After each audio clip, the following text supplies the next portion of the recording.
gice cyatambutse mu nkuru inzitane twasize Kian yaramaze kujyana Ivy kwa muganga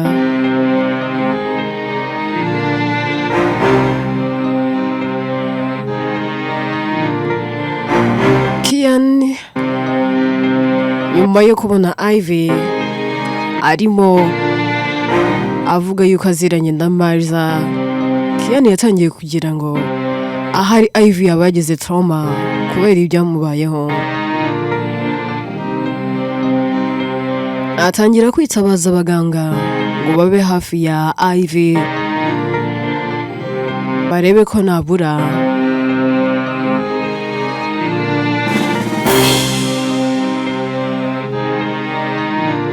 bamwitaho. Inkuru yacu reka n'ubundi tuyitangirire kuri Kian ari kumwe n'abaganga. Ako kanya Marza ahera kaza arabwira ati nimusigeho mwikigora, Ivy nta kibazo afite ameze neza. Kian aratungurwa no kumva Marza azi amazina ya Ivy. Ahera kumubaza ati uramuzi se? Marza ati ya ndamuzi cyane pe. Rero witangira gutekereza ko wenda yaba afite ihungabana, ni njyewe yaramaze kubona. Nge nawe hari ibintu tuziranyeho nyine narindi kwijijisha, ahubwo mwanyereka hari tukavugana. Bahera ko bamwereka icyumba Ivy arimo, cyane ko baba bamaze kumushyira muri icyo cyumba ngo bamwiteho. Marza ahera ko akinjira, yarangiza agasaba abandi baganga ndetse na Kian kavuga ati mwaduha akanya gatoya se avugana na Ivy.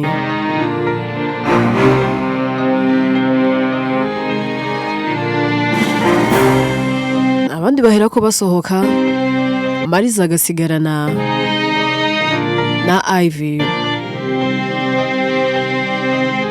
Ivy ahera akamubwira ati nizere ko nawe utaje kuvuga ko mfite trauma, nizere ko nabura wowe utari kubona yuko nasaze.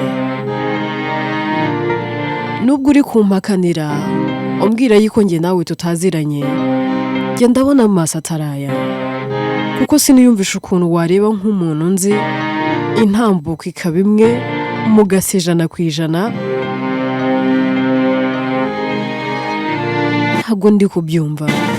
Uzi ko impanga niyo zasi 100% zigira utuntu nabura zitandukaniraho.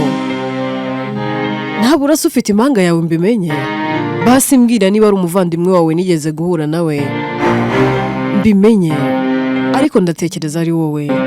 Ndabizi ntago naba nibeshye.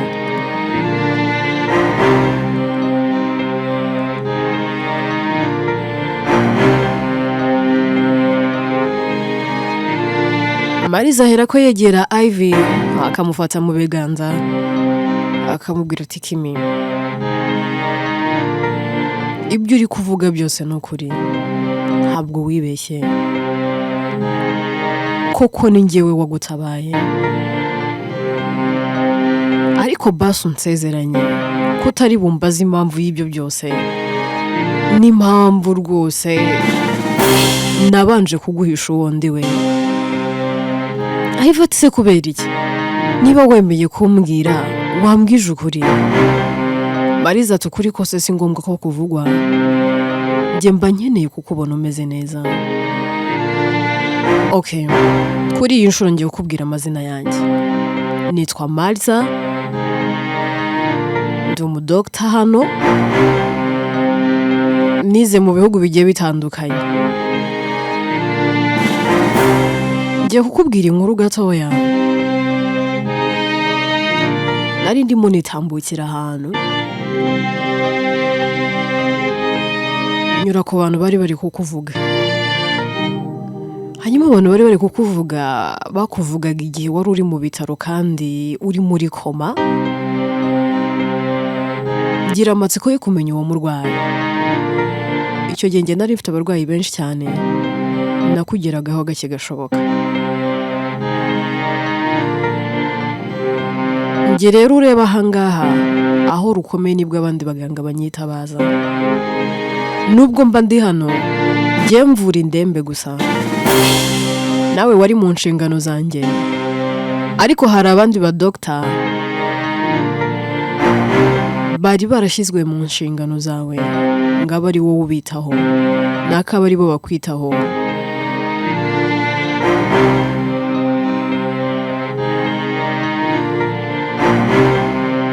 Nari ndi ahantu ndi kuri lunch, numva abantu barasa naho bari kugambana, banavuga ukuntu bari buze kukugirira nabi.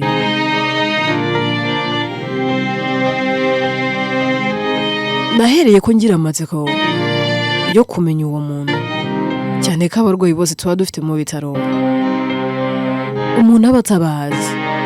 So what I did, naraje ndashakisha kuko ndakubona menya nari umurwariyemo.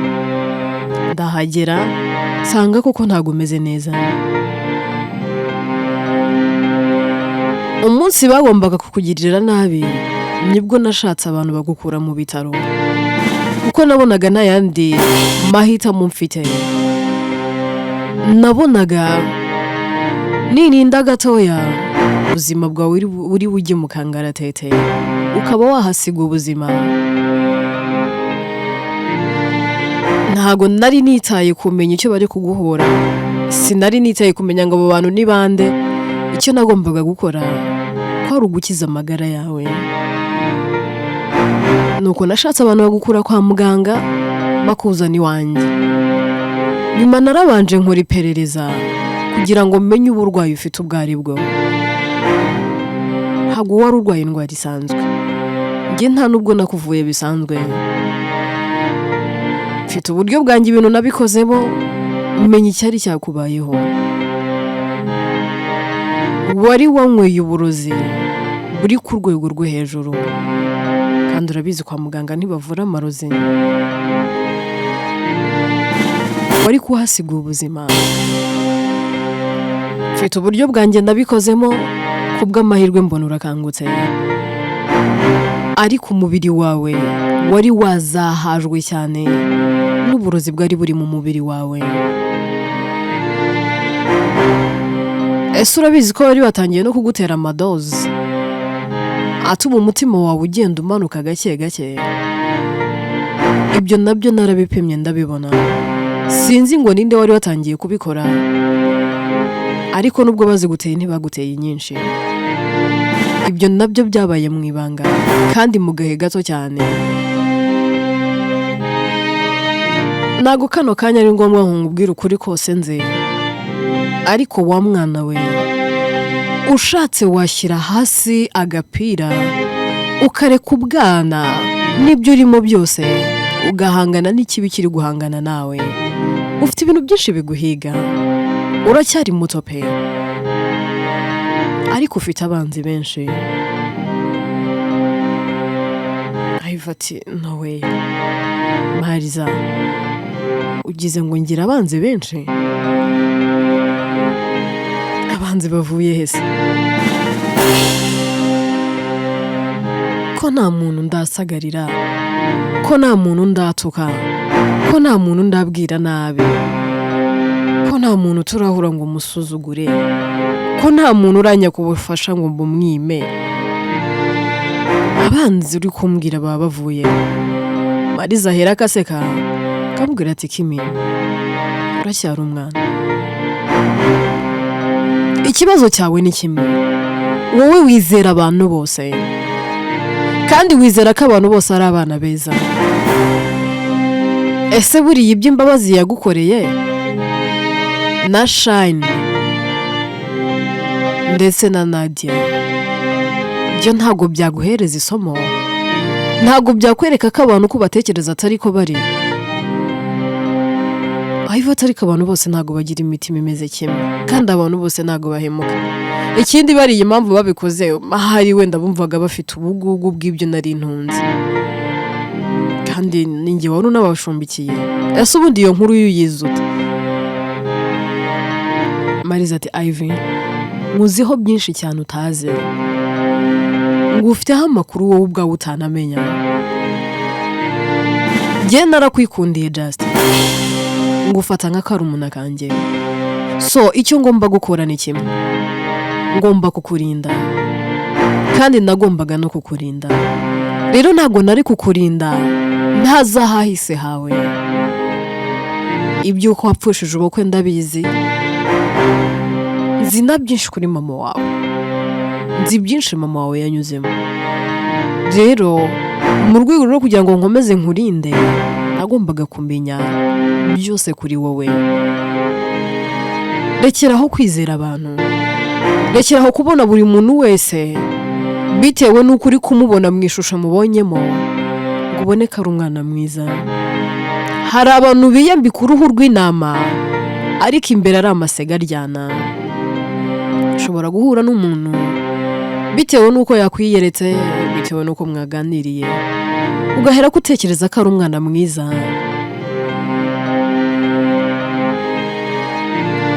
ariko burya rimwe na rimwe tujya twibeshya. Ikintu tutazi ni iki ngiki, abantu ntago bahinduka, ahubwo twebwe ubwacu nitwe dutinda kubamenya. Watinze kumenya abo bagenzi bawe bagusahuye, ariko burya ntago bahindutse nyuma. Buriya umuntu naguhemukira jya umenya ko iteka ubwo bugoma bugendana muri we, kuko ntago umuntu akantu gatoya kamwigisha guhemuka. Nta nubwo umuntu yabyuka mu gitondo ngo agambirire kugira gutya ngo abe yahemukira umuntu, ngo abone imbaraga zibikora adasanzwe abikora. Umuntu naramuka gutahe nangwa umuntu akaguhemukira, umuntu naramuka kurijije jya umenya ko ari kamere yiwe, nangwa se umenye ko ari zimwe muri karagiteri ziwe. Buriya abantu benshi kuri iyi si tujya twibeshya, tukibwira ko ibyo dutekereza ari byo by'ukuri, ndetse tukibwira yuko ibyo turi kubonesha amaso ari byo by'ukuri bya nyabyo, ariko ibiba byihishe inyuma indani mu mitima yabo tubona, tukababona nk'abana beza, tukababona nk'aho bari innocent, tukababona nk'aho ari inshuti z'akadashoboka kandi z'indahemuka. Haba hari indi mitima yihishe inyuma. Umuntu w'imbere atandukanye n'uyu tubona hanze. Umuntu w'imbere ni isi ya kure cyane. Nkunda kuvuga ngo umuntu ni mugari kandi umuntu ni ishuri ritarangira. Buriya ntuzigere wicara ngo wibeshye ngo uzi umuntu.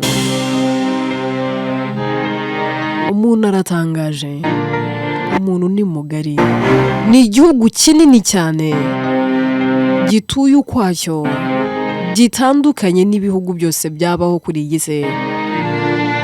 Umuntu ni mugari kurusha isanzure, umuntu ni mugari kurusha umubumbe. Ibyo byose urabireba ukabona ni binini, ariko buriya umuntu aruta ibyo byose, kuko ashobora guhinduka mu kanya gatoya ukibaza niba ari wa wundi waroze. Ndagira rero ngo ngwisabire ikintu kimwe kandi umbabarire unsezeranye. Mbabarire ureke nkubere mukuru wawe, ariko nanone unsezeranye ko utazigera wongera kwizera umuntu wese ubonye. Ahasigaye nkwereke utuntu nikorera. Ayiva azenga amarira mu maso agatangira kurira. Mariza ati ibyo si byo nshaka, ntabwo nshaka kongera kukubona urira. Ayo warize arahagije, ibyo wanyuzemo birahagije, ariko kuri iyi nshuro nzakurwanirira ishyaka nka murumuna wanjye. Njye nawe ntabwo tuziranye, nta n'isano y'amaraso dufitanye, ariko tugiye kugirana igihango. ntabwo nzigera n'iri na rimwe numa hari igitonyanga cy'amarira y'agahinda wongera kurira. Ibibi byose nzajya nkora uko nshoboye mbikumire, ariko Imana izabimfashemo. Gusa nawe unsezeranye ko hari ibyo ugiye kwiyambura, birimo no gupfa kwizera uwo ubonye wese. Iva ahera ko ahobera Mariza akamubwira ati ntabwo nzi impamvu, ariko umenya uri marayika murinzi, birenze no kuba waba mukuru wanjye. Kugeza na n'uyu munsi sinzi impamvu uri kundinda, ariko hari impamvu Imana yakuzanye mu buzima bwanjye. Hari impamvu uri iruhande rwanjye kano kanya. Ayo mahirwe sinayitesha.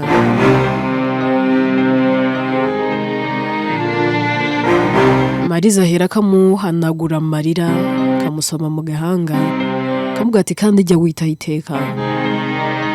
Ikindi taha ajya mu rugo, ibibazo byose ufite ndagusanga mu rugo, nzajya nkwivurira. Kandi ndabona utanakomeretse cyane. Hari ahantu uri kubabara se? Iva toya. Okay, itaha ajya mu rugo, nta mpamvu yo kuba uri hano kwa muganga. Iva ati none se wanjye mu rugo urahazi? Mariza ati nta kintu n'ikintu na kimwe ntazi kuri wowe. Mba ngomba kugukurikirana nkamenya byose kuri wowe. Gusa nanone unsezeranye ko hari ibintu bimwe na bimwe ugiye guhindura nk'uko nabigusabye. Iva ati none se waretse nkagusaba akantu? Mariza ati nta gake, wareka njye nawe tukabana ko nabura aho ngaho byamfasha. Mariza ati niba ariko bishaka nta kibazo.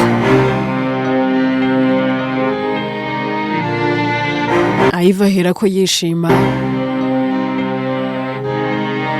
baranasohoka bagera hanze bagasanga Kian aracyategereje. Mariza ahera akabwira Kian, akavuga ati mujyana umugeze mu rugo, ntabwo rwose afite ikibazo gikomeye, ahandi azakomeza kwitabwa hari mu rugo. Anyway, ngiye nitwa Mariza. Kian ati nanjye nitwa Kian. Kian ahera akashimira Mariza, agafata akaboko ka Kimi, agenda akamufungurira umuryango w'imodoka, yinjira mu modoka, agahera akamucyura, agenda amubaza ati se kuko biri serious umeze neza? Iva ati ya meze neza pe, wikomeza guhangayika no gutekereza ko hari ikindi kibazo naba mfite. Meze neza birenze ibikenewe ahubwo. Kian ati okay.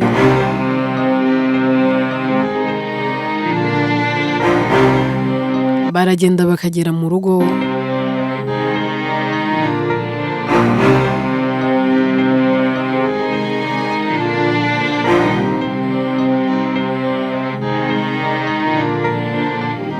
Kian akabwira umukozi we ngo agire icyo ategurira Ivy. Tuve aho ngaho twigire kuri Bianca, aba yicaye asa naho afite umuntu ategereje. Muri ako kanya aho aba yicaye afite umuntu ategereje, Ndayirahera akaza. Arahagera akicara,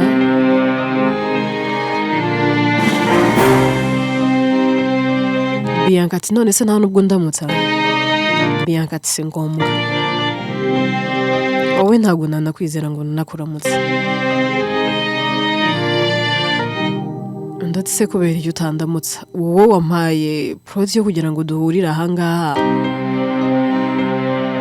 kuba ndi hano no kubera appointment yawe.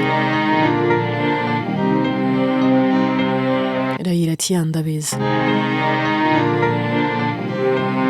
gusa ntago ari ngombwa ko nk'uha ikiganza cyanjye. Mwari muri aha ariko Bianca irakaseka ariko agaseka n'uburyarya. Kavuga ati okay, mukeba n'iki se kandi? Bwa mbere mu buzima bwawe, bwa mbere mu mateka, nyuma yo kuvugana nawe kuri telefone tukavugana nabi, noneho wemeye ko duhura. Arayira ati ibingibi mfite impamvu ndi kubikora, atari iyo mpamvu sinakabaye ndi hano. Kuko Bianca,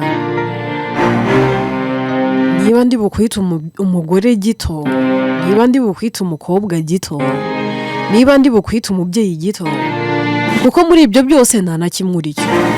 Nturi umukobwa kuko warabyaye, nturi umubyeyi kuko ntuzi kurera uko bimera n'ubwo wabyaye, nturi umugore kuko nta mugabo ufite ngo wenda ndakwita umugore mugenzi wanjye, kuko n'uwo wigeze si yari uwawe yari uwanjye. Wariha bararya, wari mistress, nawe urabizi. Gusa ikintu kinzanye hano nje kuguha gasopo. Bianca ati gasopo y'ikirere y'umugabo wawe Dylan se? Yahira ati ibyo ngibyo si byo binzanye hano. Dylan we nushaka uzanamutware n'aka kanya uzagende wongera umutware, uretse ko ubu ngubu byakugora ndetse byanakuvuna. Ntabwo rwose ushobora kuba wana sinzi ko ahari uyu munsi yakubonera n'akandi. Hakumenya hari ibintu ukoresha, kuko nkurikije nuko nkubona gutya physically n'uburyo amafoto yawe nyine abasa kuri social medias bitandukanye n'undi kubona hano imbere yanjye. Burya ngo hari igihe ubonera ubwiza bw'umuntu kure, ariko wamwegera ugasanga ubwiza bwe nibwo buri kure. Umuntu arebye amafoto yawe yabona uri umukobwa w'igitangaza pe, yabona ufite inzobe yaka, ya yindi rwose nziza cyane. Umuntu yakureba ku mafoto abona uri nk'umwarabu utari umunyarwandakazi. Si nibyo gusa, yashaka n'ibihugu byinshi yakugereranya nabyo bitewe nuko ku mafoto uba usa na bike pe. Ariko ntunguwe no gusanga Bianca ndi kubona imbere yanjye atandukanye n'uwo ku mafoto. Ariko ziko bya bintu bikora di, kandi ubu disi hari abantu basaze kubera amafoto yawe, ntibazi kuri mubi bigeza. Bianca tuje kunyubahuka se? Yahira ati sibyo binzanye, narinje kukwiyama, reka nguhe gasopo ku muhungu wanjye. Buriya hari ikintu utazi, telefone y'umwana wanjye nyifata kenshi gashoboka. Nari nkuze, nagukozeho iperereza kenshi gashoboka, mbabarira umpera umwana amahoro. Wagize gutwara se? Naho ibyo bidahagije, urumva ushaka no kumfatira umwana ukamushyira mu ngeso mbi? Amaviyene yiwirwa umwoherereza yose ndayumva. Buriya iyo mfashe telefone ndabanza nkagenzura udukobwa twose twandikira umwana wanjye, kuko n'uwanjye mfite uko ngomba kumurera n'uko mutwara. Amahirwe nagize, musaza wanjye yashatse umugore ukunda gusenga. Buriya Jinta nuko nagira icyo namuha, ariko ngifite namwitura. Yanyigishije kwihangana, anyigisha uburyo bwo gusenga, ananyigisha uburyo ngomba kureramo. Rero uyu munsi udukobwa twose twandikira umuhungu wanjye mba nzi n'imico yawe. Ahubwo naje gutungurwa no gusanga wowe Bianca wirwa wandikira umwana wanjye ubugoryi nka buriya. Ese iyo umubwira ibishegu nka biriya, umwiyoherereshwa udufoto wambaye kuntu tutaguhesheje agaciro, tudafite 12, ngaho wiyambitse ubukanzu utamenya uko bumeze bubonerana, ukoherereza umwana nk'uriya, naburana n'ubwo ureba imyaka yawe ngo niyubare. Ntago nje kukiyama kuri Dylan, we nushaka n'aka kanya umuhamagara. Gusa ndabizi neza ko uyu munsi ntago byakunda. Namenye ubwenge, nta muntu uzigira wongera kuntwara umugabo wanjye. keretse umunsi amavi yanjye azaba atagikora. Yego ntago namukuye ku mavi, ariko namugaruje amavi, kandi ikivuye ku mavi umuntu akirindisha ivi. Ubu ndasenga mfite Imana mbwira yikikorera utuntu twayo. Umvire ku mwana nangwa se nguteze iyi Imana nsenga ikunkosorere. Kandi uhereye uyu munsi inamba y'umwana wanjye uyisibe. Wowe uri ikibi ntago nzi ikintu kikugenza mu buzima bwacu, ariko ibyo ari byo byose Bianca ndakwiyamye, nkwiyamye ku mwana wanjye. Nta kindi cyari kinzanye hano, ntwara umusibe mu mutwe wawe. Niba utazi kwiyubaha no kwihesha agaciro, ibyo bindi ujya kubikora ku zindi nsore nazo zimeze nkawe, zitaza agaciro kazo. Ariko nugera ku muhungu wanjye wigire nk'impumyi, wigire nkaho utamubonye. Ese ubona ubundi ndwara ari ku rwego rwawe? Iyo wirebye ubona umwana wanjye ari ku rwego rwawe, uzi ko nanjye ndi umusore ntagutereta se? Ahubwo nibaza icyo Dylan yari yaragukurikiye. Yose undusha iki? Ubwiza se? Gutera neza se? Utandeba ukungana uko? Wenda nabibona ushaka no kuba ushaje kundusha, kuko niba utandusha nk'imyaka nk'itanu ushaka ubundi usha nk'icumi, ko biragaragara. Njye ndi bucuri wacu, ni njye mwana wa nyuma kwa mama na data, so ndacyari muto. Nashatse nkiri muto, nabyaye nkiri muto. Rero niba utazi kwiyubaha uzashaka umuntu abikwigisha, ariko ngwaye gasopo niwongere kuneshereza umwana umutwe. Ndayirahira kagahaguruka kanigendera. Bianca asigara aho byamucanze kubera umujinya n'uburakari. Ikirahuri aba afite ahera akagikubita hasi kikameneka. Tuve aho ngaho twigarukire kuri Kimi Ivy ndetse na Kian. Kian rero abamushyuye, Ivy atangira kwitegereza Kian, areba uburyo Kian ateyemo, umutima akagenda yivugisha. Si abasore beza nk'aba ngaba kuko bagira umutima mwiza, ko nzi ko abasore beza biyemera. Wow, nabera nitwa njye uyu musore mwiza. Harya ngo Ayman yari mwiza? Ntago yakura mu Kian. Shariya nubwo nagukunze, n'uyu munsi nkaba ntazi iherezo ry'ubukwe bwanjye nawe, ariko ntiwafungura udushumi tw'inkweto za Kian. Musore uri caring, musore utita ku cyubahiro cye, musore mwiza gutya, utaca bugufi bigeze aha. Kian aba yitaye kuri Ivy bimwe bidasanzwe, mbese aba yamukoreye utuntu twinshi bigatuma Ivy atwarwa. Umutima atangira kwivugisha avuga ati man, bwa mbere mu mateka yanjye Kimi Ivy najya nabona umusore unyeganyeza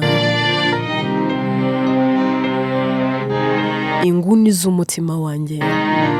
Nibyo narakunze ndakundwa, nangwa se narakunzwe ndakunda, ariko n'ubwa mbere mbonye umusore njyewe ubwanjye nkamwikundira. Uyu musore ni mwiza pe. Aramwitegereza umwanya munini, ari nako yiganiriza mu mutima. Ahera akavuga ati mana, nabura kuri iyi nshuro niba ujya unyumva nk'uko wajyaga unyumva kera, uyu musore mume nk'inshumbushanyo, kandi mu buzima bwanjye aba ari we wa mbere n'uwa nyuma ngiye gukunda.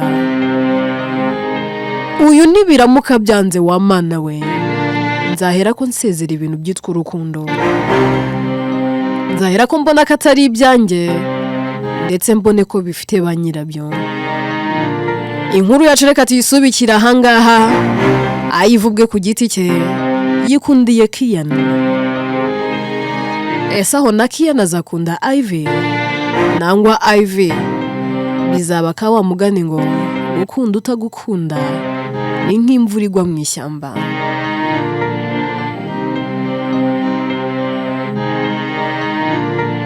Niba azamukunda nangwa se atazamukunda tuzabimenya mu bice bizakurikira. Inkuru yitwa Inzitane, njyewe yitwa Atete, ninjye uyandika kandi ni nanjye uyibagezaho.